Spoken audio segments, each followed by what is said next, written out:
Estamos de volta ao nosso 29º dia da nossa jornada e que bom que você está nos acompanhando, que bom que você está aqui e eu creio que o Senhor tem ministrado no seu coração, assim como tem falado ao meu, coisas poderosas. E queridos, eu quero também parabenizar todos que fizeram as ferramentas, já enviei para o WhatsApp de todos vocês, tá? E se você não fez, chame a gente aí para poder ver essa questão com vocês, tá bom?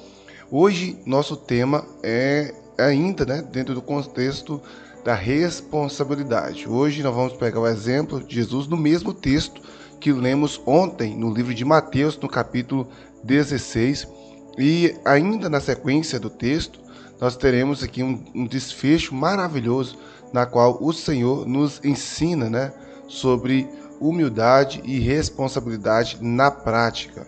O texto fala sobre o momento em que Jesus, ele ali está se preparando, para a sua morte na cruz, já que a Páscoa está chegando aí, tem essa referência aqui hoje também, E ele então começa a explicar para os seus discípulos toda essa situação, por que seria necessário ser morto. Eu vou ler o texto com vocês.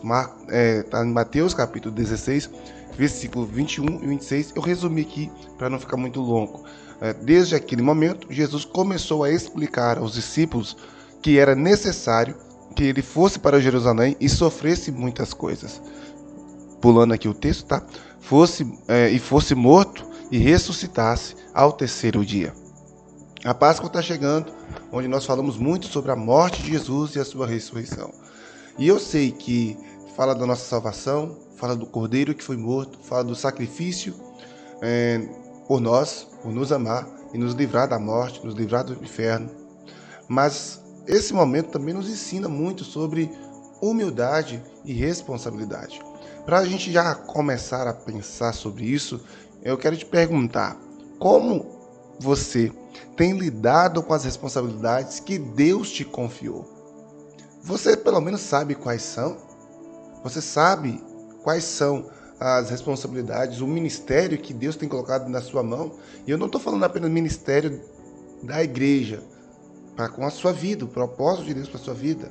Ok. Se você sabe, como você tem lidado? Se você não sabe, bora descobrir. Aqui é o lugar para isso. Vamos conversar, tá certo? Minha humildade está conectada à obediência ou ao medo do confronto? Pergunte-se a você agora. A sua humildade está alinhada, conectada a uma obediência ao propósito de Deus, a esta missão? Ou você está sendo humilde apenas como forma de evitar confronto? E em terceiro, você está disposto a abrir mão da sua vontade para viver a vontade de Deus para a sua vida? Responda na sua agenda, na sua caderninho de anotação. Se preciso for, volte aqui o áudio, ouça de novo e responda. Beleza? Sabe por quê, queridos? Porque logo após ali, como nós falamos ontem, essa confissão de Pedro, linda, no versículo 16, Jesus começa ali a falar para os discípulos a missão que ele tinha.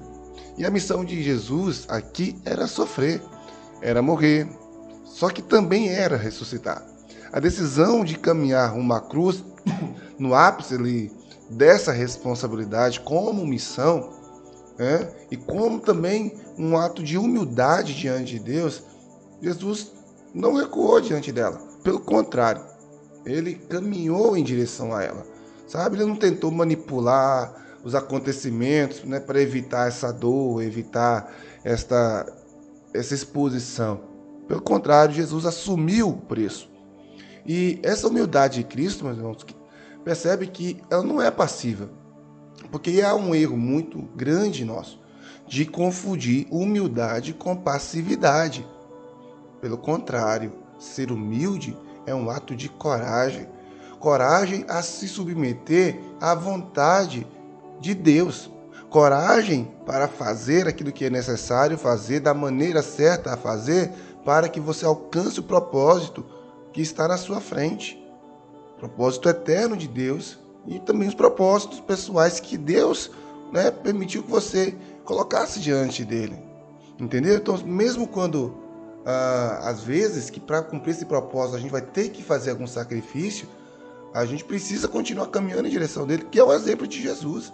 Ele continuou caminhando em direção ao propósito, ao chamado, mesmo que no meio do caminho tinha uma cruz, tinha a dor, tinha o sofrimento.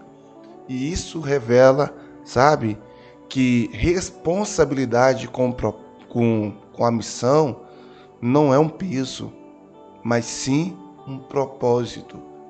E se você não encontrar na humildade propósito que vai além dos seus interesses pessoais, você é equivocado quanto ao conceito de humildade. Mateus capítulo 16, versículo 25, aqui ainda no texto, diz: pois quem quiser salvar a sua vida, a perderá. Mas quem perder a sua vida por minha causa, a encontrará. Perceba que na matemática de Jesus é perdendo que se ganha.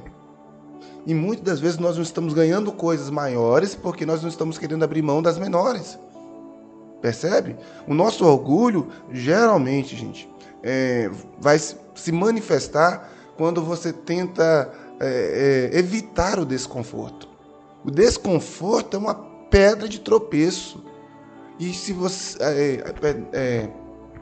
querer viver uma vida sem aprender a lidar com o desconforto, você sempre vai cair, sabe?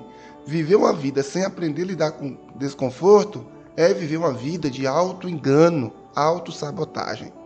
Então, evitar desconforto é o caminho para os fracassados.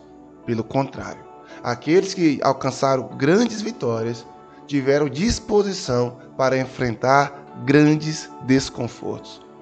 Fugir de nossa parte nos conflitos, por exemplo, ou tentar manipular outra pessoa, sabe, para que tudo fique ao nosso controle, isso, além de ser improdutivo, isso é uma característica peculiar de uma pessoa orgulhosa. Por isso que quando eu trago para vocês aqui esse exemplo de Cristo, é porque ele nos ensina que humildade, queridos, é reconhecer o nosso lugar na missão. Mesmo que esse lugar seja desconfortável, mesmo quando ela nos leva a perder, para que outra pessoa ganhe. Percebe? Nós estamos vivendo uma geração de primeiros lugares. Você tem que ser o primeiro no seu local de trabalho, você tem que ser o primeiro na escola, você tem que ser o campeão, ser o melhor da classe na faculdade, enfim, ótimo. Que seja melhor do que você. Seja o melhor do que a sua versão de ontem. Hoje é mais um dia. Estamos amanhecendo mais um dia. E hoje eu preciso ter meu coração ser melhor do que a pessoa que eu fui ontem. E entender que a vida é composta de primeiros lugares, sim, mas tem o segundo, o terceiro, o quarto, o quinto, e tá tudo bem. O fato é que você precisa olhar para você e perceber que você está melhor do que ontem. E entender que vai ter momentos que para você pular mais longe, você tem que dar passos atrás, pegar impulso, aprender, reconectar com uma missão. Por isso Jesus, amado, ele nos dá um show aqui de humildade e responsabilidade, porque ele não foge do desconforto, ele não foge da cruz. E outra coisa, ele não foge de perder para que outros ganhem. Foi a perca de Jesus que te trouxe a vida que você tem. Isaías disse que ele levou sobre si as nossas dores. O castigo que traz paz para nós hoje estava sobre ele. E pelas feridas de Jesus nós fomos sarados. Não sei se vocês já leram, mas o livro O Monge Executivo é um livro muito comum no meio aí, das lideranças, né? E James Hunter, que é o nome do autor, ele vai dizer nesse livro que a verdadeira liderança é construída sobre autoridade moral e não sobre poder. E isso exige humildade e sacrifício. Perceba, não é sobre impor o que você acredita, não é sobre impor o que você acha que é o certo, e não sobre impor o seu jeito de ser ou como você gostaria que fosse. Autoridade moral é ser o modelo, é ser o exemplo. E querido, as palavras educam e os exemplos arrastam, e você já ouviu isso em algum lugar. E não foi à toa. Nós precisamos buscar mais ser do que impor o outro a ser. E como isso reflete na família nossa, queridos? Reflete exatamente de que no ambiente conjugal, familiar, nós estamos sempre exercendo influência. E eu disse aqui antes de ontem, liderança é influência. John Maxwell. Assumir responsabilidade não significa controlar tudo, mas fazer a nossa parte com verdade, com amor, com compromisso. A humildade nos ajuda, meus queridos, a, por exemplo, escutar. Você já escutou seu cônjuge hoje? Escutar. Escutativa. Não é apenas ouvir, entrar num ouvido e sair no outro e fingir que tá tudo bem. É escutar. É pedir perdão. É ceder quando necessário, sem perder a firmeza dos seus princípios. É legal, é bom ter princípios, é crucial. Mas não significa que porque você tem princípios que não vai ter momentos que você vai ter que ceder na relação. Eu não estou dizendo de negar seus valores e princípios, mas estou falando de fazer pontes e não usar os princípios como justificativa de construções de muro. Olha bem, a teoria da responsabilidade, eu vou chamar teoria, mas o conceito, o pensamento, enfim, coloca a palavra que fizer mais sentido para você, sabe? Ela vai nos ensinar que a verdadeira transformação começa quando abandonamos a vitimização e assumimos a autoria sobre nossas escolhas. É o que eu tenho falado aqui. Trabalhar com reação é muito mais cansativo, muito mais desafiador do que com ação. Deus nos chamou para sermos pessoas proativas. A primeira coisa que fala sobre Deus na Bíblia é um verbo, e criou Deus. Deus nos fez a imagem e a semelhança, Deus nos chamou para criar, para agir em meio ao caos, e não apenas para reagirmos aos caos. Tá entendendo isso, irmão? Tá entendendo isso, querido? Você que me ouve, olha, para a gente concluir, eu quero deixar para vocês aqui uma reflexão de Dietrich Bonhoeffer. Ele foi um teólogo, ele viveu no período do nazismo, sofreu com o nazismo e ele até morreu, né? Fruto ainda das consequências do nazismo. Então, sabe como foi o contexto da vida deste homem? Ele escreveu o seguinte: quando Cristo chama um homem, ele o convida a vir, presta atenção, e morrer. Não é necessariamente aqui a morte física, né, querido? Mas morrer o orgulho, a vaidade, o egoísmo e viver para Deus. Viver para a missão que Deus deu. Por isso eu termino perguntando vocês novamente: qual a responsabilidade que você tem evitado na sua vida, na sua família, enfim, no seu ministério? Eu pergunto para você o seguinte, de novo, com muita sinceridade, e eu gostaria que você respondesse com você, como tem lidado com as responsabilidades que Deus tem te confiado? Você já as identificou? Você está sendo uma pessoa humilde, ou você se acha humilde por causa da obediência a Deus, ou porque você está tendo medo de enfrentar desconfortos e confrontos? Eu oro para que Deus possa te dar a graça. Então a ação hoje, a ação de prática hoje é a seguinte: faça algo que seja prático mesmo, né? Você refletiu aí, você já escreveu, mas vamos mudar aqui um pouco. Assuma a sua parte em um conflito. Peça perdão.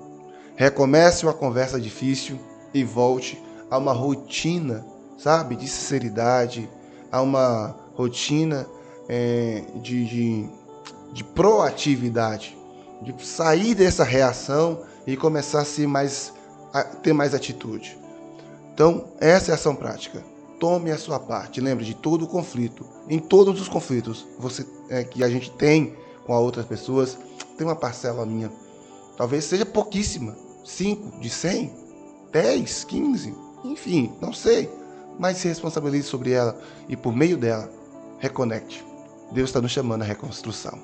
Pai, no nome de Jesus, eu oro nesta manhã, agradecendo ao Senhor pelo privilégio de estarmos aqui mais um tempo, mais um dia, ó Pai, para podermos ouvir a sua voz juntos. E hoje, falando, meu Pai, sobre humildade e responsabilidade, a exemplo de Jesus, Eu oro ao Senhor pedindo que o Senhor traga ao coração dessa pessoa que me ouve essas características de humildade. Não uma humildade, Pai amado, aparente, sabe, exterior, para mostrar para os outros uma pseudo-humildade, mas uma humildade sincera, que seja, ó Pai, proativa. Não uma humildade passiva, mas uma humildade que toma ações construtivas. Ó Pai amado, em nome de Jesus eu oro. E que esta pessoa possa ter essa autorresponsabilidade de se posicionar segundo a sua palavra e segundo o direcionamento do Senhor. Em Cristo Jesus eu oro e agradeço. Amém e amém. Deus te abençoe. Até amanhã no nosso 30º. E a partir de amanhã começa a contagem regressiva para o nosso encontro pessoal, né? Dia 26 e 27. Será o terceiro encontro da nossa jornada e vamos estar falando sobre comunicação não violenta. Te aguardo, tá bom? E deixe seu comentário aqui hoje, comente aqui, ó, quais são as ações proativas que você vai fazer para demonstrar na prática humildade e responsabilidade juntas aí. Deus abençoe, gente. Tchau, paz. Compartilhe o vídeo.